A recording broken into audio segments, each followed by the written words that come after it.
Every year I try to go up to New Westminster, to the Anvil Center for the Vancouver Retro Gaming Expo. I've gone every year but one, and this year was fantastic. The room was packed. This multi-story expo offers something for everyone. There's new games, old, tons of hardware. What I really like about this expo is it's varied. There's everything from Game & Watches. You can pick up consoles. There was a Vita there, Turbo Express, DS, 3DS. Many vendors had hardware, and I don't see that at every expo, so it was really nice to see that.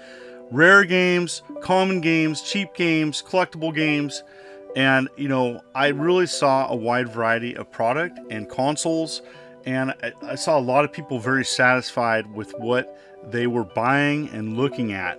And so this is just one vendor there. He's a regular. Wonder Swan color. That's awesome. You don't see that too often in the States. It was nice just to see all the variations as well. The Canadian variations. I'm going to get into that into a bit, as I picked up several things. Pretty awesome. Good Sega Genesis selection there. PlayStation 1. Even had some Apple II games in box. Very sweet. Game Gear in box. Don't see that too often. Saturn. But they also had a good selection of current games. Super rare games. There was a vendor there that had many sealed still for good prices. All these prices, by the way, are Canadian, so what you pay US was less. And so tons of collectible Switch games, and so it was a good place to go if you missed something that came out, as the Switch has thousands of games released for it. And so, one thing I recommend when you go up is to definitely have Canadian money on hand, and there is an exchange place locally. You might be able to go to your bank and get exchange as well. But it wasn't just vendors selling things. There was panels. There was a whole level dedicated to playing old school games. There was also a classic computer hallway as well. And so whether you're into classic computers or consoles, there was something for you to enjoy. It was a very affordable experience. I saw a lot of families and couples and just a lot of people having fun. This footage was taken at the end of the show. I let it die down before I wanted to show the consoles because they were being played all day long. Tetris, the classic, Sonic 2, Street Fighter, you name it. There was some cosplay. It was nice to see Tails there as well. That's something that you don't see at every show. And a lot of people were really friendly. This is FIFA 96. This is a 32X game I forgot was released outside of the States, and I just wanted to show some of that. There's some of these just oddballs that you don't see too much in the States. Zellers did their own line of Atari 2600 games. There was a stack of them at this one vendor. He had everything. He had some uber high-end Nintendo stuff in box. Very sweet to see that, including Dragon Warrior 4. I actually saw a couple Dragon Warrior 4s all in one location, which is pretty unusual. Such a great and fantastic RPG. So if you were collecting even N-Gage, there was a original N-Gage that wasn't all beat up, and even a box QD with a Tony Hawk's Pro Skater pack-in.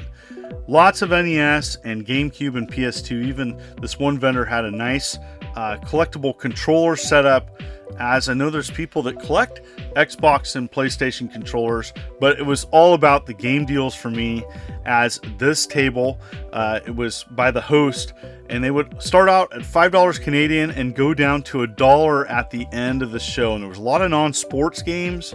Every year I give a panel, and this one was no different, as it was great to connect with fans and talk about my upcoming plushie. That's right, you can sign up now for notifications, as this will be for sale soon. Next, wanted to show Herzog's Vibe. Pretty good deal.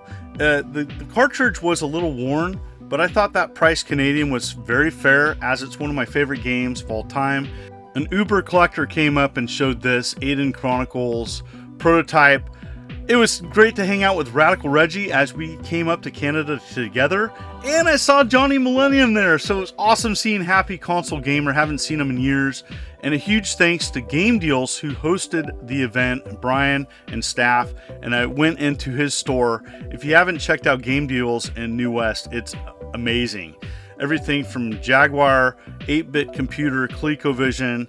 I was there for the oddball stuff and it didn't disappoint. Also, make sure to like and subscribe if you haven't already, as I'm uploading videos every week. If you like the content, it helps me out. Give thanks.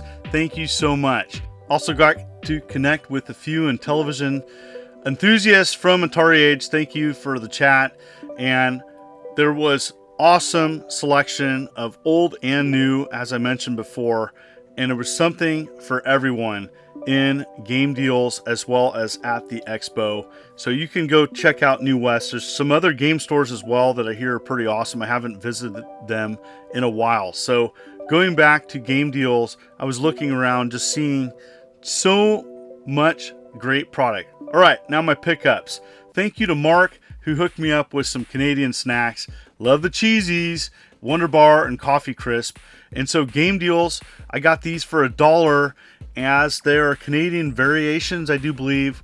And this is Kingdom Hearts 1.5 HD, and it had both manuals.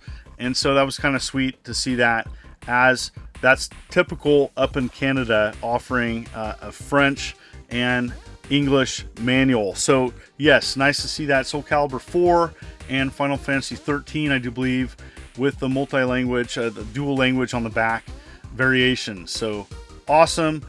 That was just the start of what I picked up. I got some Xbox games as well from Game Deals from their table at the show. This is a Crimson Skies, I do believe, pack-in. And so I haven't seen this in the States. Definitely cool to see that, you know, for less than $5 Canadian. Knights of the Old Republic, not for resale. One of my favorite Xbox games of all time. So finding a variation like that. I also did a Xbox Oddball and Variations video recently. You may want to check that out as I talk about some of these. Halo, not for resale. I mean, I got this for like $3 Canadian. Oh my goodness. Crazy good deals. Fable 2, not for resale. The game's not perfect, but it was nice to have a variation of that, especially complete, in decent shape. Next up, I was able to pick up a few different games, as you know, Amped, and there's a couple variations here. There's a not for resale, and then for whatever reason, a not for resale limited edition. If anybody knows the differences between these two, in the comments, let me know. But you know, they're both very affordably priced, under $5 Canadian. I don't know exactly what I paid because the prices kept going down. This is Ghost Recon Advanced Warfighter Limited Edition, and the limited edition version comes with like an extra bonus DVD.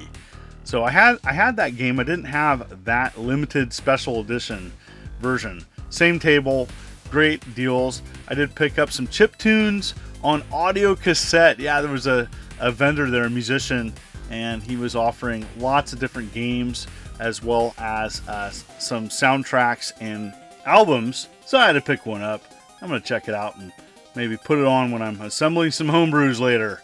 So I also got some old school stuff. Yes, there was some CBS carts, some Canadian variations of ColecoVision games, and I do believe this was overstock, and so they just put a white label on them. These are somewhat harder to find now. And, you know, they weren't in the States, and so it was kind of cool to pick a few of those up, as, you know, they're very affordable. I got those at Game Deals store. Also got these, and these were US Box Odyssey 2 games in these sleeves that had French, English language overlays on them. These like sleeves. And it was really cool. I hadn't seen that before.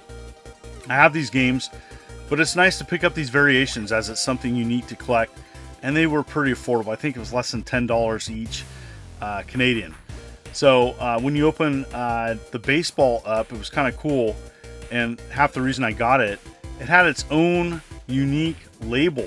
So I thought that was cool and something different than the US release. So that was awesome to see that, as it was a completely different label and something unique.